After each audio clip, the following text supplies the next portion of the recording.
Chapter 15. 10 Principles of Epigenetic Medicine. The winds of grace are always blowing, but you have to raise the sail. Ramakrishna. Today, as I write these words, I'm sitting on a beach in a park on one of Northern California's sunny winter days. My laptop and a notepad sit on my lap. I watch as my youngest son, Alexander, plays in the sand with his bucket, spade, trains, and cars. "I'm digging for buried treasure," he exclaims excitedly, as his toy rake hits a buried object. Then, as he unearths it, he says, "That's garbage." A toddler runs up, his drooly smile proudly revealing 2 brand new teeth.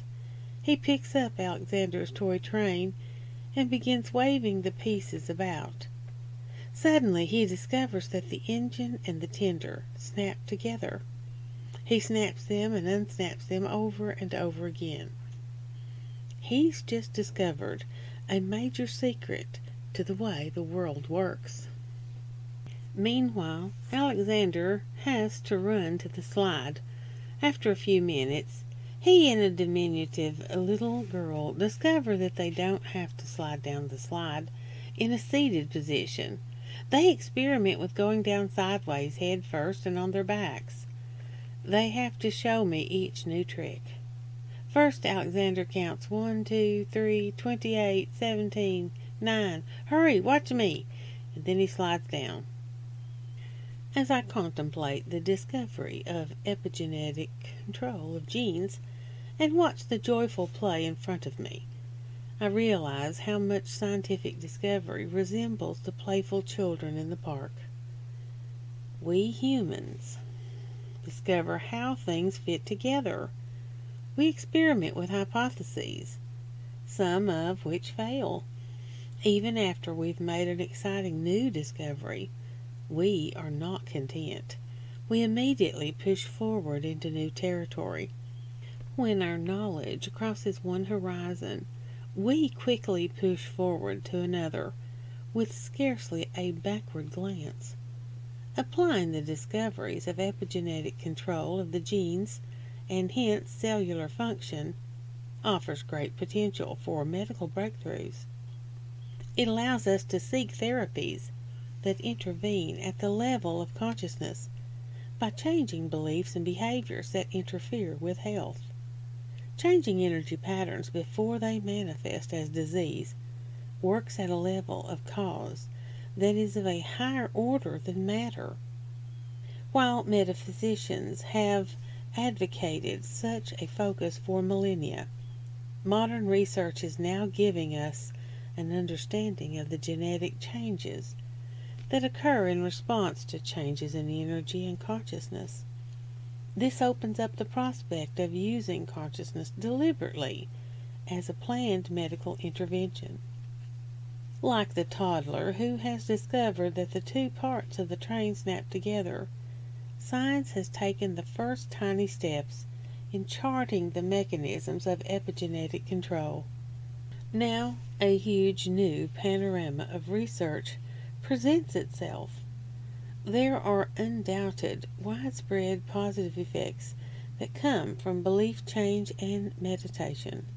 Yet researchers cannot be content with understanding only that there is a generalized benefit to these practices. They must begin to chart the precise pathways by which such therapies have their effects, so that the power of consciousness can be harnessed with precision. Epigenetic medicine seeks these precise pathways. It's not enough to prescribe meditation for depressed patients, even though we know that meditation can be useful in alleviating depression. We need to develop a battery of interventions that we are reasonably certain can be effective, and that are reasonable for the patient to perform, though they can affect all body systems simultaneously. Consciousness-based epigenetic shifts aren't as mechanistic as taking a drug. They require a degree of self-awareness that is not required of the patient popping a pill, along with the morning's toothbrushing routine. Epigenetic medicine, based on consciousness, works seamlessly with conventional medicine, alternative medicine, and integrative medicine, medicine that combines the best of conventional and alternative approaches. For instance, molecular biomarkers, signatures of genes or proteins that are specific to a disease, allow diagnosis of many conditions long before they might show up on an X-ray or manifest as symptoms. Testing for biomarkers is also non-invasive and safe. Biomarkers have the potential to allow early detection of cancer and other diseases, and biomarker-based tests are expected to become widespread in the coming decades. Dr. Leroy Hood, co-founder of Amgen, the world's largest biotechnology company, and in whose laboratory the DNA sequencer originated, foresees a day when, with just a single pinprick, a nanotechnology device will quickly measure and analyze 1,000 proteins in a droplet of your blood. DNA screening is now widely used, and there are more than 24 online genetic testing services springing up to take advantage of advances in genomics. Tests for nearly 1,300 ailments have been developed so far. Newer tests are being developed that use techniques even more sophisticated than gene chips. DNA testing is joining hands with nanotechnology to produce tests that can determine the expression, not just of a gene, a sequence of DNA, but of individual molecules, the building blocks of gene expression. One of the most exciting new contributions of technological medicine is natural orifice transluminal endoscopic surgery, NOTES for short acronym. Surgical instruments have been developed that allow surgeons to pass their instruments through the mouth and other body cavities through a tube and perform surgery without breaking the skin. Many of these procedures require only a local anesthetic rather than riskier general anesthesia. Patient recovery time can be greatly shortened. Tiny robots have been developed to work inside the body. The pill cam, introduced in 2001, is a camera the size and shape of a pill.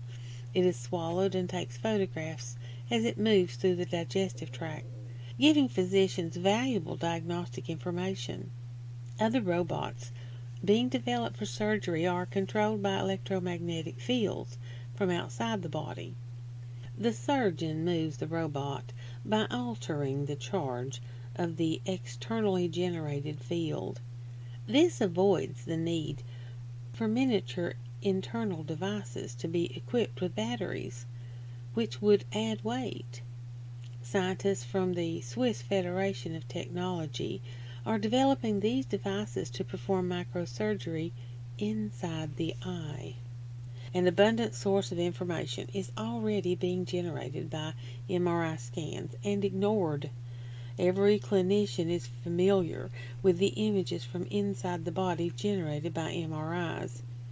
But there is a wealth of information in the electromagnetic fields outside the body as well, as is apparent from the accompanying illustration of an MRI scan. Currently, this information is discarded since medicine is so geared to the physical body. Future science may look at the information-rich area outside the body as well. It could develop electromagnetic profiles of energy disturbances and blocks in these fields outside as a diagnostic tool.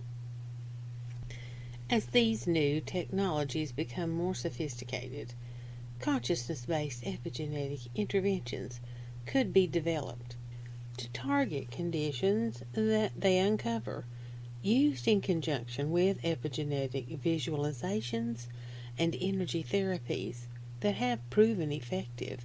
Gene, MRI, nanotechnology, and biomarker tests could go hand in hand with integrative medicine in a comprehensive treatment plan. Imagine if each of us constructed a set of visualizations that was uniquely geared to our psychological structure. Imagine going to your preventive medicine physician or psychiatrist and having a caring expert help you identify your unique psychological triggers, levers, and can aid you in maintaining health.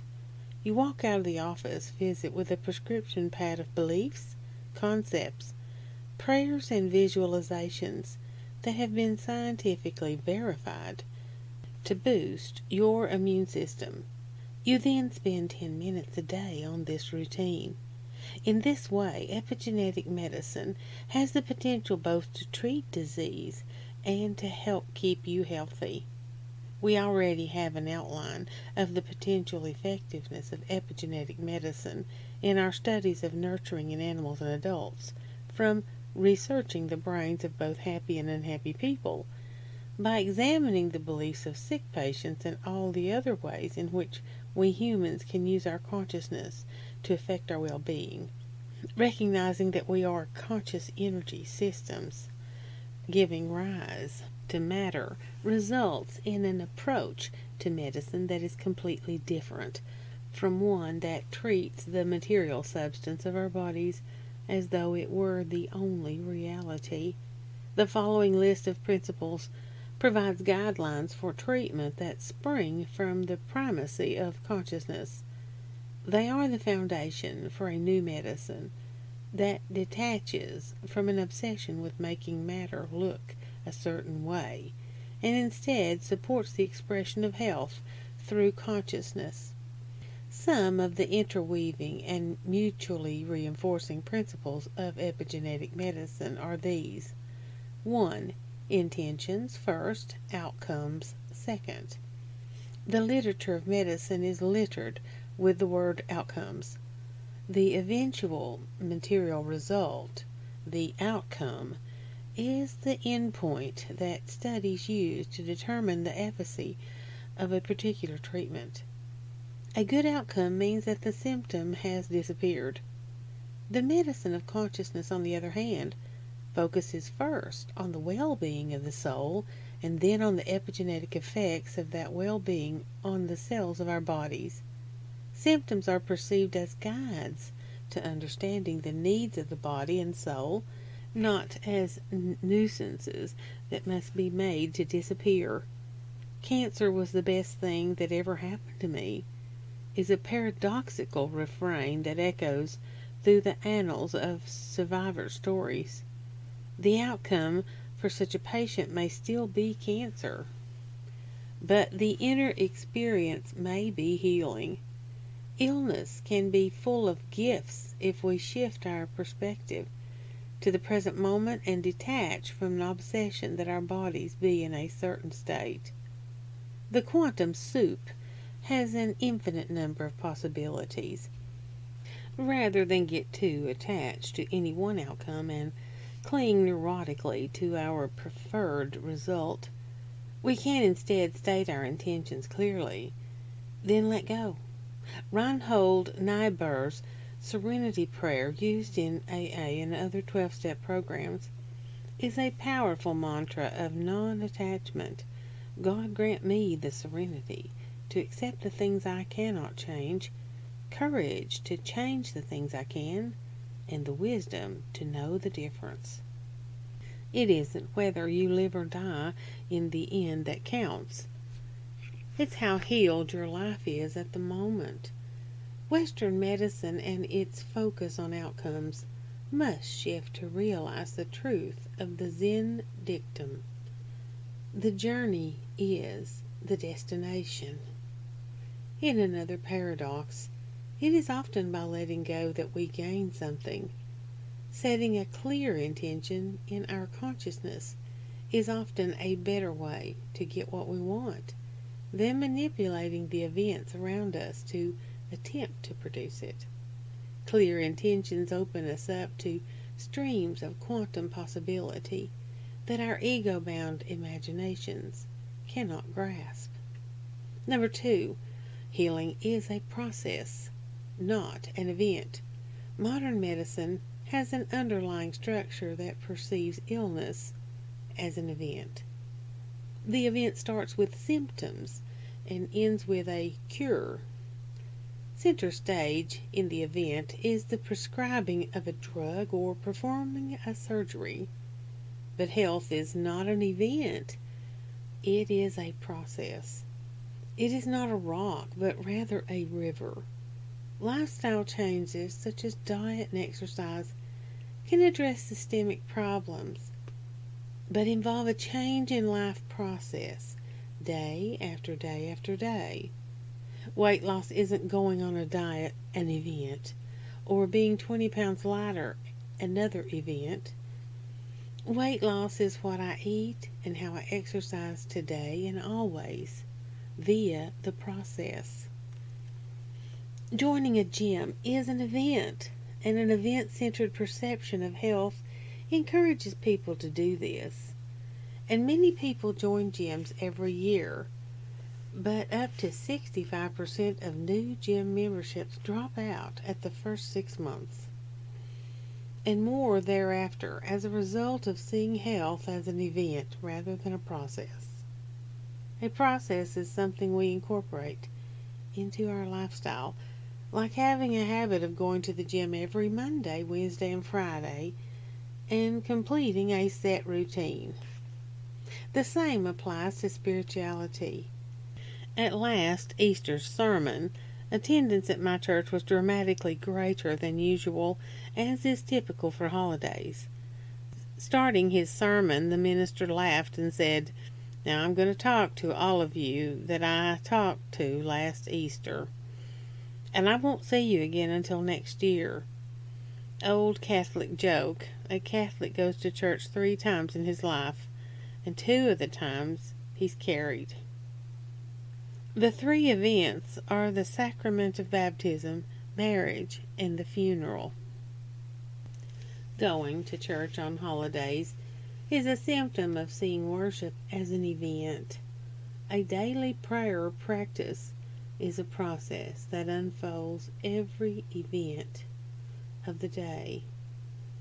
It is in these regular daily choices that the possibility wave of quantum potentials is consistently collapsed down into the probability of health.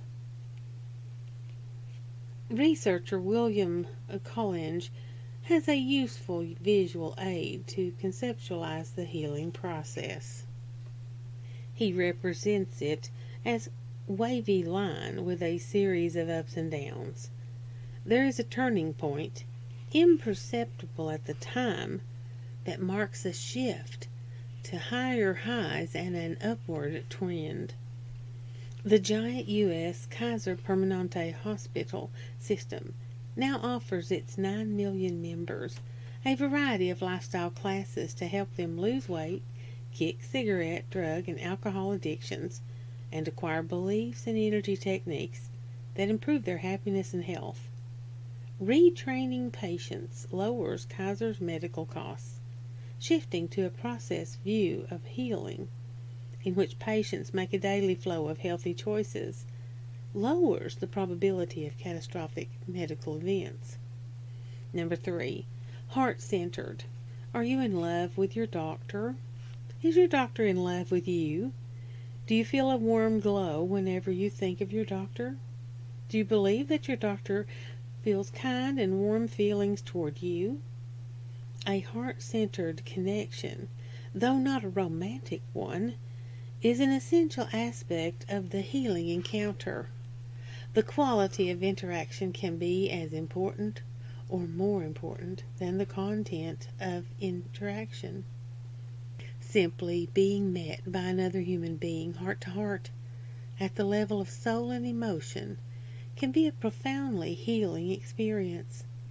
This is the state that people in love find themselves in, and it triggers a cascade of powerful hormonal responses. No matter how smart your doctor's head is, her or his heart comes first. In fact, in the ancient Hindu creation myth, told in Upanishads, the heart appeared first, and from the heart came the mind. A sound heart was seen by these ancients as the source of a sound mind. Modern medicine could take a leaf from their book. If every medical encounter began with a heart connection and did not proceed until that connection had been established, the content of those encounters might be much more powerful. In a landmark paper by Andrew Weil, M.D., and Ralph Snyderman, M.D., published in the Archives of Internal Medicine in 2002, the authors conclude with a list of 6 reforms that build on the platform of sound science, yet also focus broadly on the well-being of patients.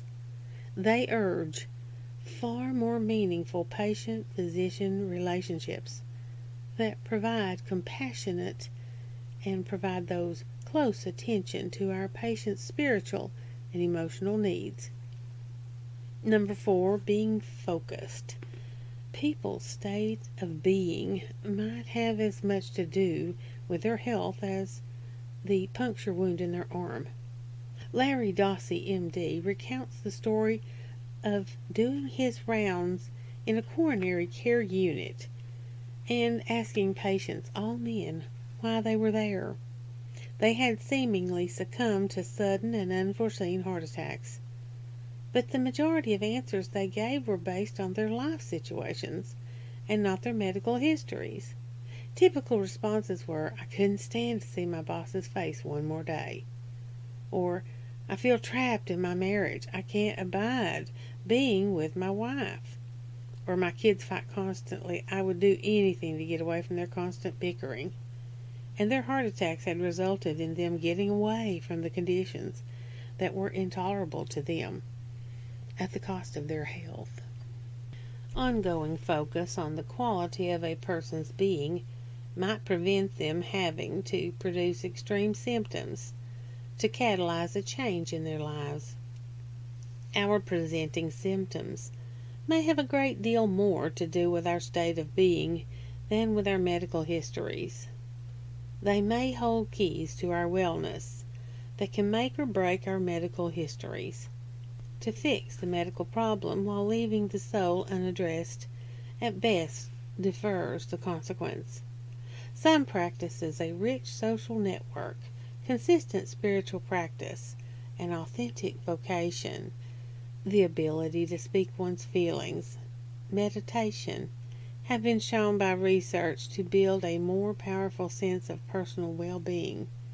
The physician of the future might first look for the practices that can most bolster the patient's soul, like James Dillard's writing on his prescription pad, long walks with your rabbi, in order to banish the shadow of death from the consulting room and generate a healthy, creative, and peaceful state of being.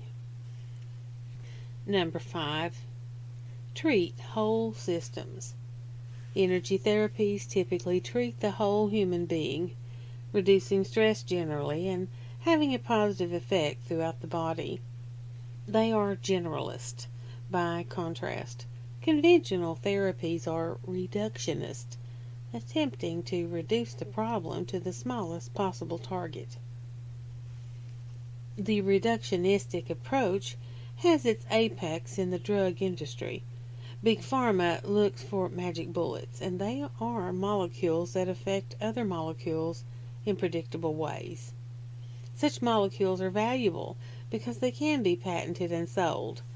America's war on cancer, which began in the early 1970s and has consumed billions of dollars in a search for the magic bullet that will kill cancer cells but leave healthy cells intact, has tested hundreds of potential magic bullets on long-suffering human beings. By contrast, a holistic approach looks at ways to affect trillions of cells and thousands of protein molecules simultaneously.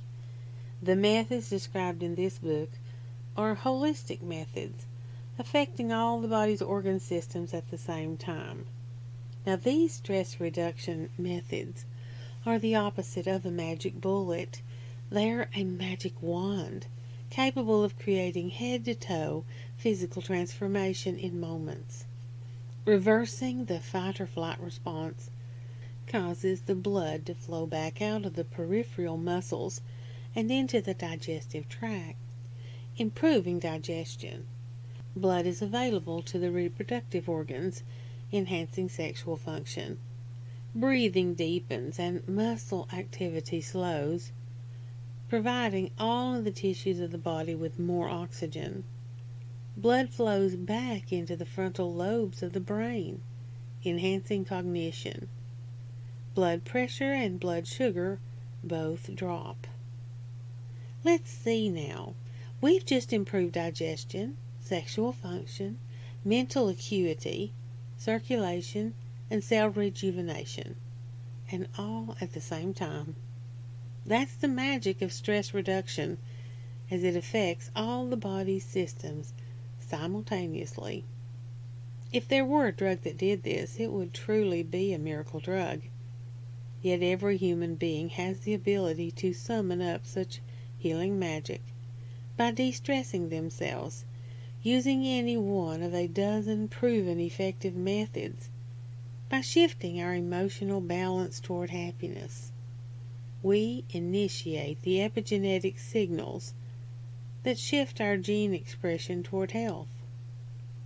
One of the problems associated with scientists identifying a particular gene or neurochemical associated with an emotion is that there will be a gold rush to turn it into a patentable drug, and the holistic implications of epigenetic research will be lost in the commercial stampede. Serotonin suffered this fate when the role of this molecule in regulating mood was discovered. Big Pharma began to work on magic bullets that blocked the natural breakdown of serotonin. This class of drugs is called Selective Serotonin Reuptake Inhibitors, SSRIs, now prescribed to millions of people to combat anxiety and depression. The drugs do indeed produce greater quantities of free serotonin in the brain, but SSRIs have some negative side effects, and only after 2 decades of widespread use have the data become available to link them to increased risk of suicide and other troubling symptoms. By contrast, natural methods of raising serotonin like meditation, yoga, energy medicine, and optimism can be neglected in favor of a pill. Research into energy psychology, meditation, and other free techniques is not going to bring great commercial rewards to anyone. It draws no drug company sponsors with deep pockets. Holism is rarely the road to riches. Yet of all the patients showing up at doctors' offices not feeling well, only 10% have an identifiable organic disease. The other 90% feel sick or believe they're sick, but in many ways that defy simple reductionist definitions. Their bodies are often demonstrating symptoms of the system-wide degradation that comes from long-term stress. And the holistic approach, by working as globally and non-specifically as their complaints, has a reasonable chance of making them feel better. The reductionist approach, seeking a molecular target among our body's 100,000 proteins, sees your body as a complex machine, like your car. If your car isn't running well, you find the source of the problem and insert a fix. Perhaps one of the springs is soft and isn't holding up that corner of the car properly as you drive. Reductionist biotechnology would isolate the required compound and synthesize a pill that's analogous to the car's spring, since you can't synthesize the protein as precisely as the body's formulation. You design an analog. For a car that might be a huge and powerful new spring, suddenly that one corner of the car is now higher and harder than the others. The biotechnologist then designs another fix to take care of the problems, the side effect of the first fix. They invent big, rigid tires and install them. Now you can no longer feel the non-standard spring as you drive. But you can't feel the road either because of the new tires. The engine starts to work much too hard and a service engine light pops up on the dashboard. Unfortunate side effect. So another fix is found. A panel to fit over the annoying light and so on. Till patients are taking a multitude of drugs to mask the side effect of drugs previously prescribed. And the real initial problem has not been solved at all. This approach shows up all over medical research. In a comprehensive study funded by the National Institute of Mental Health, 1,915 subjects receiving an SSRI antidepressant drug were examined for frequency of suicidal thoughts. A correlation was found between 2 genes and suicidal thoughts. The study concluded by suggesting that gene testing be done to determine which patients had these 2 genes, so that they could be more closely monitored by their clinicians after being prescribed SSRIs. Now that's a logical reductionist conclusion. Prescribe a second procedure to limit the negative side effects of the first drug. A holistic perspective might draw different conclusions. The study found that patients with these genes were no more likely to have attempted suicide than other patients prior to treatment with SSRIs. In other words, SSRIs appear to trigger suicidal thoughts in people with one or both of these genes. So a holistic approach might be to teach these same patients ways to raise their serotonin naturally and reduce their stress levels, in addition to the prescription drug remedies available. Now this possibility was never suggested by the prestigious panel that authored the study. As we learn about the molecules that regulate gene expression, the temptation to turn these into a pill is hard for reductionist medicine to resist. A gene called CRHR1 codes for stress hormone called CRH. A researcher found that by breeding mutant mice that lacked the gene, he reduced CRH levels, and the stress and anxiety levels of the mice went down. So he proposed removing CRH from anxious human beings, assuring readers that this would be unharmful. But legions of pharmaceutical scandals have shown us that tinkering with the body's biochemistry usually has unintended consequences. Only after millions of people have taken a drug for years do the side effects begin to show up, and drug solutions often lead us to neglect the many safe, free, non-pharmaceutical alternatives available. Our limited new knowledge of genetics risks leading us down the same long and expensive blind alley as the search for the magic bullet to cure cancer did 40 years ago. Which would you rather see our children do? Learn stress reduction techniques, which they can use any time to epigenetically activate their happy genes, or have them turn to the medicine cabinet for happy pills, and then another pill to regulate the unhappy side effects of the happy pill? Drug research will continue and can bring great benefits. But drugs and other forms of reductionist medicine can never substitute for the behavioral and lifestyle skills that improve our health and well-being by reducing stress generally. Holistic medicine approaches every symptom as an expression occurring within an integrated energy system and finds the leverage points that bring that whole energy system back into balance. Number 6, healing before disease. Energy medicine is not only the place to start treatment of a problem, it is the place to start before there is a problem. A person whose energy systems have been optimized and are functioning well has established a baseline that makes it much harder for disease to take root.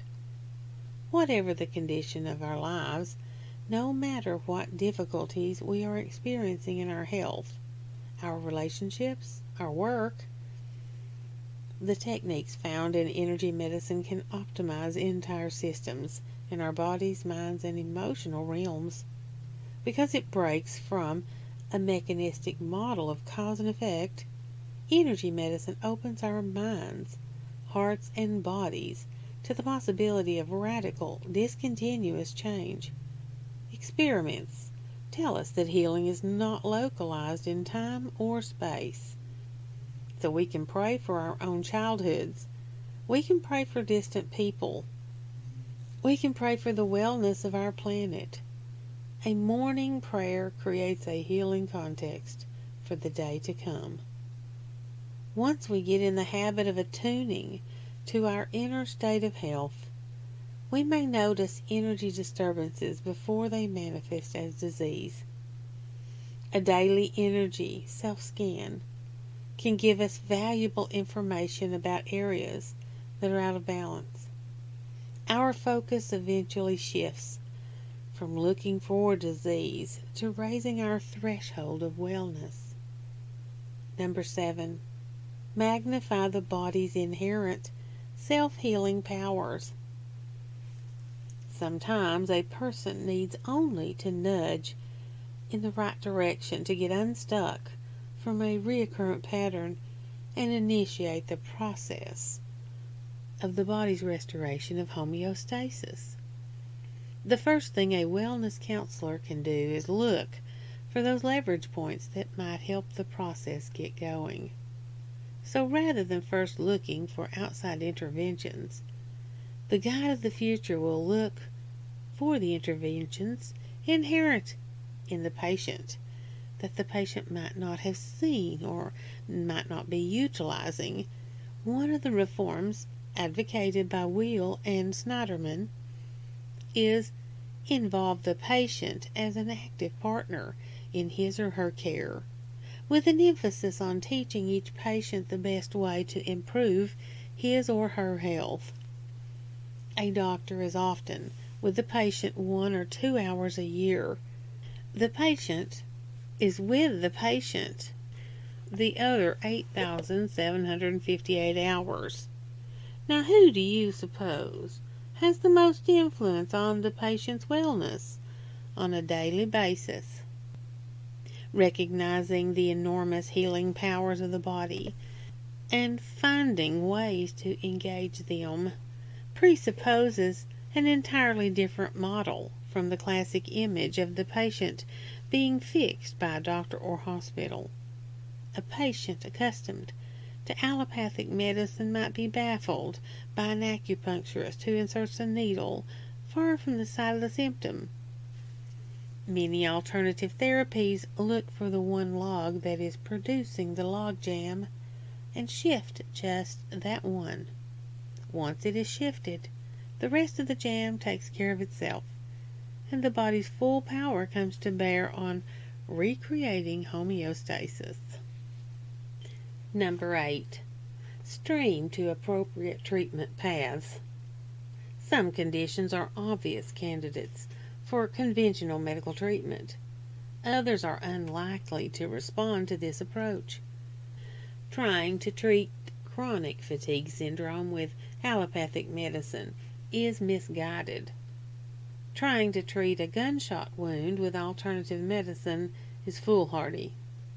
In Spontaneous Healing, Andrew Wheel offers this simple advice: do not seek help from a conventional doctor for a condition that conventional medicine cannot treat, and do not rely on an alternative provider for a condition that conventional medicine can manage well.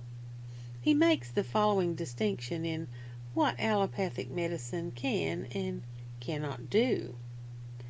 Can manage trauma better than any other system of medicine. Diagnose and treat many medical and surgical emergencies. Treat acute bacterial infections with antibiotics. Treat some parasites and fungal infections. Prevent many infectious diseases by immunization. Diagnose complex medical problems. Replace damaged hips and knees. Get good results with cosmetic and reconstructive surgery. Diagnose and correct hormonal deficiencies. It cannot treat viral infections, nor cure most chronic degenerative diseases. It cannot effectively manage most kinds of mental illness, nor can it cure most forms of allergy or autoimmune disease. It is not effective at managing psychosomatic illness, and it has no cure for most forms of cancer. This list needs updating, as more and more conditions are being moved from the allopathic column to the complementary and alternative medicine (CAM) column, as better research is published. For instance, conventional hormone replacement therapies have been shown to have negative side effects in the 15 years since Weil penned this list. The National Women's Health Network calls hormone replacement a triumph of marketing over science, whereas alternative medicine, through exercise and diet-based approaches, plus supplementation if necessary, has been shown to stimulate the body's hormonal production and balance. Electromagnetic stimulation, for instance, has been shown by Norman Shealy to boost the production of DHEA, the most common hormone in the body, vital for cell regeneration. Shealy also draws attention to a category that he calls Semi-Orphan Diseases, those for which conventional medicine is only partially effective. Among the conditions he lists are rheumatoid arthritis, lupus, multiple sclerosis, and chronic hepatitis.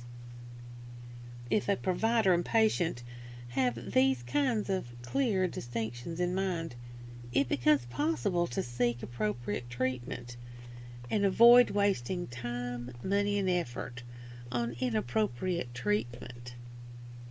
The new category of specialist, like the navigator at the integrative medical clinic, is trained in helping patients and practitioners understand these distinctions. Such navigators could become a routine part of the beginning of any treatment plan. Many holistic practitioners get patients who have not been helped by conventional medicine. Many have been chopped by surgery and debilitated by prolonged prescription drug use. Most of the chronic pain patients who show up at Dr. Dillard's practice or Dr. Dozer's clinic have already gone through the medical mill, and by the time they give up on conventional medicine and decide to see an integrative practitioner, they may be suffering the consequences of needless surgeries or have immune systems depleted by inappropriate drugs. The alternative physician then has to deal not just with the original problem, but with the side effects of conventional treatment. I can see this changing in a few years as patients become more aware of the benefits of alternative medicine. Holistic treatment might be the first option they choose and not the last. Number 9. Revisioning death. One of the great services that authors like Bernie Siegel, M.D., Elizabeth Kubler-Ross, M.D., and Stephen Levine have done is to shake up the idea so prevalent in our medical institutions that death equals failure. I remember talking to a grief counselor many years ago about the exciting ideas in Bernie Siegel's book, Love, Medicine, and Miracles. He was skeptical. "It is terrible for a client," he objected, "if they try all that touchy-feely stuff and it doesn't work." Underlying his objection was the assumption that living meant that touchy-feely stuff worked, and dying meant that it did not. Siegel and others have reintroduced into public consciousness the idea of a healed death. My mother showed me this firsthand. She developed cancer in her left eye and her liver. She had some conventional medical treatments like radiation. Chemotherapy was not indicated for her particular condition, and also tried alternative therapies like shark cartilage. She fit the profile of a person whose life was usually in turmoil, often self-created. Now that chaos regularly spilled over to affect the lives of the people around her. In the 2 years before she died, she sought to make amends for the anguish that she had caused others. She traveled to visit many of the people that she had grown up with, and in person asked for forgiveness. Her father was still living, and she traveled halfway across the world to see him. She visited her sisters and her childhood friends. Layer by layer, all of the heavy weights of a lifetime of resentment and anger dropped off of her shoulders. In one of the last conversations I had with her, she agonized over a person she could not locate. She said there was a girl in my high school whose name was Helen Friend. I hated her and she hated me, and I've tried to track her down so I can say I'm sorry, but I can't find out where she lives now. She started to cry. I sat her on my knee and said gently to her, "Mom, I think it's okay if you can't find Helen Friend. I'm sure she's forgiven you for whatever happened, and I know you have forgiven her." My mother's heart and soul recovered, but her body did not. She eventually died, but she died at peace, and in every way that mattered, she died healed. She and my father lived in my sister's spacious home for those last 2 years, surrounded by friends and family, and she died in the bed where she had slept. It was very early morning when she died, before dawn, but she started up just before the end. Her last words were, "I see the light. Do you see the light?" When she died, she was honored by hundreds of people. The atmosphere leading up to her funeral was filled with grief, and the rest of the family had decided on an open casket affair, which hardly added to the sense of cheer. So to emphasize the joy she'd come to find in life, I had a large screen TV set up next to the casket. On it I played a continuous loop of a video of her that I had taken a couple of years earlier. In the video, she was telling jokes, laughing uproariously, waving her arms around to illustrate her points. It presented the vital spirit of a life fully lived. The doctor of the future may not say in hushed tones, "I lost a patient." The patient's ego and body might have died, and a medical ego that sees death as the enemy might indeed see a reflection of its own death in the death of another. But when we understand the survival of consciousness beyond death, and that death does not mean failure, we can celebrate the continuation of spirit, even as we mourn the loss of a body. Everyone dies. Our challenge is to live a life of passion, creativity, joy, inspiration, and healing in however many years we have. Death is a change of state and not the enemy of healing. Number 10. understand the global context of healing. Fantastically healthy people cannot thrive on a dying planet. As a society, we have to wake up to the ways in which our personal health fits into the picture of global healing and vice versa. This will lead to sustainable, rational approaches to health care, rather than medical systems that pay no attention to the waste and the cost they incur. In addition to the financial waste, burgeoning bureaucracies, and unneeded medical tests, procedures, and prescriptions. Our landfills are overflowing, in part due to the huge volumes of medical waste generated by the large number of disposable objects and their sterile packaging used in treatment and diagnosis. Their biotoxicity is also an added hazard to our water supplies and to those who handle this waste. Cod caught by fishermen in the North Sea off the coast of Scandinavia have been found to contain traces of the SSRI drugs used to treat depression. The fishermen did not report if the fish were happier. They certainly dramatized the problem of over-prescribing medications.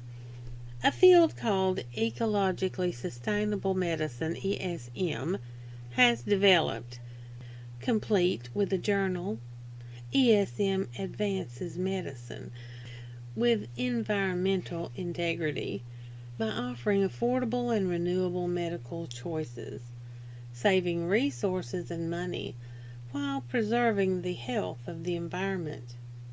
Among its goals, ESM advocates the emphasis of wellness in medical practice. The choice of ESM treatments as a first resort, awareness of the environmental impact of medicine, recognition of the importance of ecological health and medical ethics, and awareness of the psychological and cultural benefits of sustainable medicine. The practice of sustainable medical care necessitates fundamental changes in the delivery of medicine. Whether practicing family medicine, oncology, chiropractic, acupuncture, massage, psychotherapy, or any other medical technique, providers can emphasize prevention, precaution, efficacy, and wellness, and as a result, the healing professions become more sustainable.